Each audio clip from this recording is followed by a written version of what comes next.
बिस्मिल्लाहिर्रहमानिर्रहीम। अस्सलाम वालेकुम स्टूडेंट्स।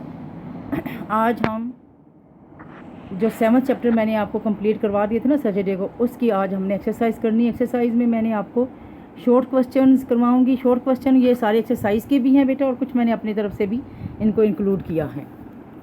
ठीक है, ये जो है सबसे पहले हमारे पास जो क्वेश्चन है वो है what is vital force theory.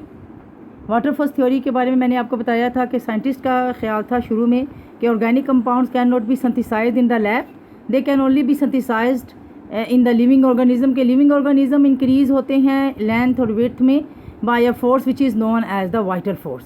So this is the vital force theory कि हम इनऑर्गेनिक मटेरियल से ऑर्गेनिक मटेरियल्स नहीं बना सकते लैब में। वाटर फोर्स थ्योरी जो है, फिर अगला क्वेश्चन है कि why this theory was rejected. ये थ्योरी जो है ये फ्रेडरिक वुलर ने रिजेक्ट की। इसी तरह नहीं उठा के कह दिया कि हाँ जी नहीं हम नहीं बना सकते। इसने एक्सपेरिमेंटली जो है यूरिया जो है वो लैब में तैयार की by the reaction of ammonium सायानेट।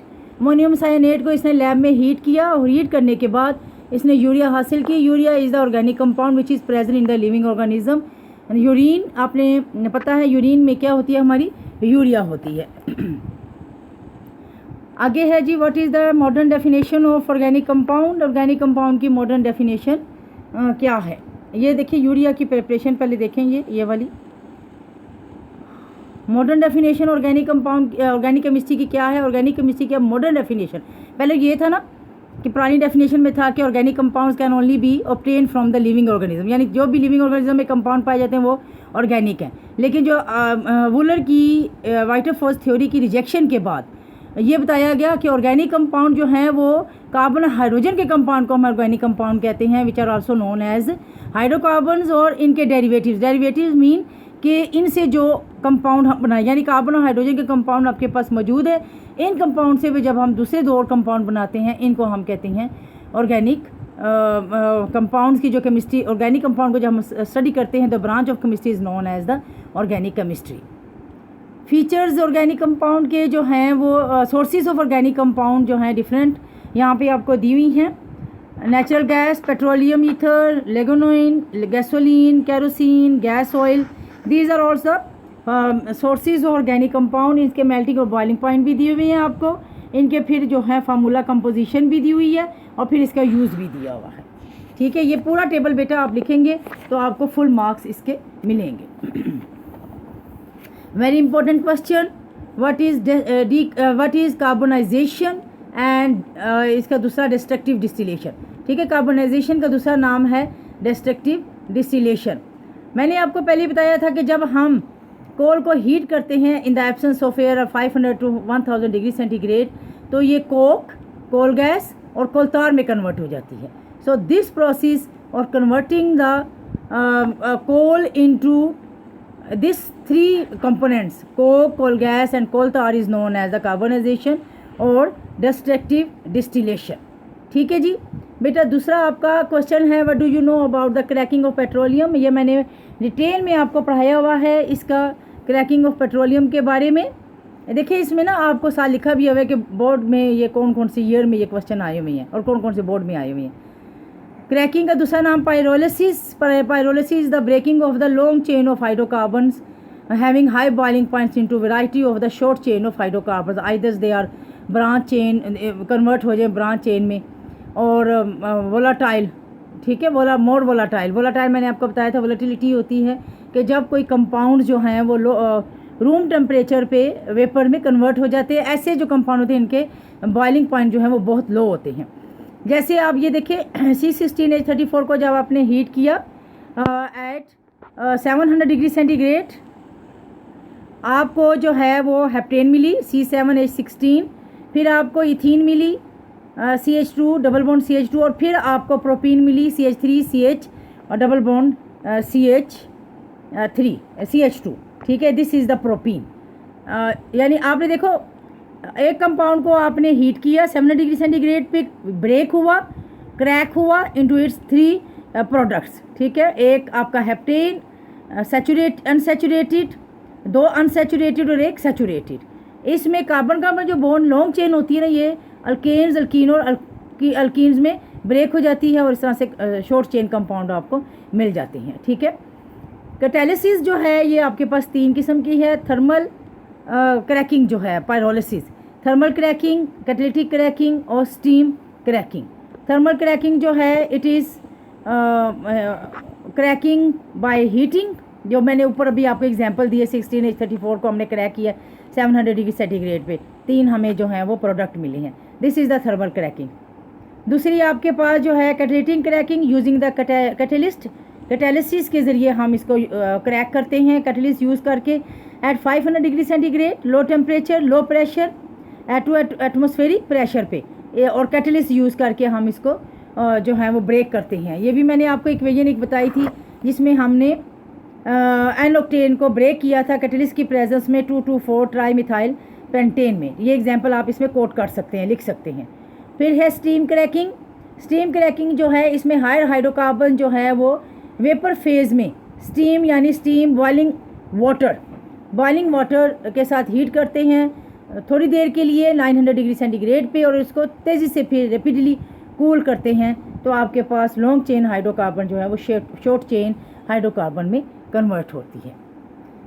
अब कैटालिटिक क्रैकिंग आगे क्वेश्चन आया है, what is catalytic cracking. Catalytic cracking यही कि जिसमें हम कैटलिस्ट यूज़ करते हैं सिलिकॉन ऑक्साइड और aluminium oxide at low temperature 500 degree centigrade and two atmospheric pressure. ठीक है जी। इसके बाद explain steam cracking. Steam cracking में आप 900 डिग्री सेंटीग्रेड पे मिक्स करते हो इसको हाइड्रोकार्बन्स को स्टीम के साथ, बॉइलिंग वाटर के साथ। नेक्स्ट क्वेश्चन बेटा, reforming. Reforming is also very important question. Reforming है how octane number of gasoline is improved by reforming process. इसमें आपके पास ऑक्टेन नंबर भी आ सकता है। ठीक है, व्हाट इज़ ऑक्टेन नंबर, ये भी आप मतलब पूछ सकते हैं आपसे ना। वो ऑक्टेन नंबर जो है इम्प्रूव करते हो, आपको पता है gasoline petrol is the mixture of gasoline. ठीक है, गैसोलीन जब पेट्रोल में मौजूद हो तो this petrol will be not as good as without gasoline. ठीक है, तो हम जो है ऑक्टेन नंबर गैसोलीन का इम्प्रूव करते हैं by process known as the reforming. Reforming जो है आप 2 तरीक़ों से रिफॉर्म कर सकते हो पेट्रोल को, by heating in the presence of catalyst. ठीक है, एन ऑक्टेन को देखो आपने हीट किया, आपको 2,2,4 ट्राई मिथाइल पेंटेन मिली, यानी इसमें क्या हुआ, इसमें लॉन्ग चेन हाइड्रोकार्बन जो है वो आइजो हाइड्रोकार्बन में कन्वर्ट हो, आइजो ऑक्टेन में, एन ऑक्टेन जो है वो आइजो ऑक्टेन में कन्वर्ट हो गई है, ब्रांचेस बन गई हैं, जिससे इम्प्रूव हो गई है पेट्रोल का गैसोलीन का ऑक्टेन नंबर। ठीक है, दूसरा मैंने आपको बताया था टेल जो है टेट्राइथाइल लेड। इसको जब आप डालते हो टेट्राइथाइल लेड, ये C2H5 PB को, तो पेट्रोल की जो है it is the anti knocking agent, तो पेट्रोल की जो गैसोलीन की जो ऑक्टेन नंबर है ये इंक्रीज़ कर जाता है। अब ये देखिए बेटा, मैंने आपको क्वेश्चन नंबर 10 देखे, मैंने कहा था व्हाट इज़ ऑक्टेन नंबर।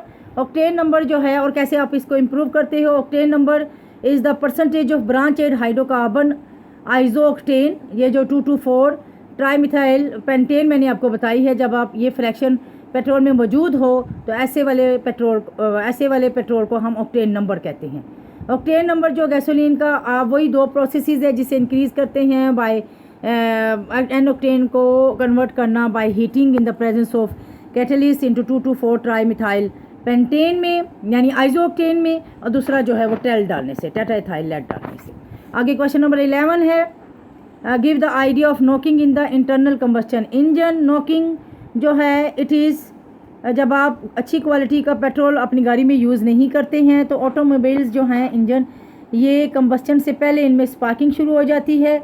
इस शार्प स्पार्किंग से जो है वो मेटालिक साउंड प्रोड्यूस होती है, this metallic sound is known as the knocking. इसके लिए हम एंटी नॉकिंग एजेंट्स यूज़ करते हैं, जो मैंने अभी आपको बताया है टेल, और या फिर हम इसका ऑक्टेन जो है उसको हम एन ऑक्टेन को आइसोक्टेन में यूज़ करते हैं, कन्वर्ट करते हैं। इसके बाद बेटा classification of organic compounds. Classification of organic compound में ना आप यूज़ कर सकते हो, ये जो फ्लो चार्ट है ये भी ड्रा करते हो। इसमें इस क्वेश्चन आपका शॉर्ट में आ सकता है define heterocyclic compounds, give 1 example, या फिर हो सकता है व्हाट आर हाइड्रोसाइक्लिक कंपाउंड्स।